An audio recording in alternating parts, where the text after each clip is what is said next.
Welcome back to our IBM RPG tutorial series. In today's video, we'll be diving into the %len built-in function, which is incredibly useful for determining the length of strings and arrays in RPG programs. The %len function in IBM I returns the length of a string or the number of elements in an array. This can be particularly handy when you need to dynamically handle different lengths of data or arrays in your programs.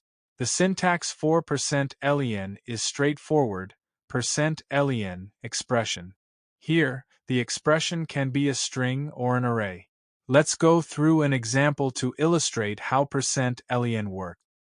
Here, we have three variables, str1, str2, and number. Str1 is a 40-character string initialized with IBM I, str2 is a 30-character string initialized with PAO, and number is a 4-digit zoned decimal initialized with 666. We also declare an output variable to store our result. Next, we calculate the length of these variables. First, we use %len to get the length of str1 without trimming.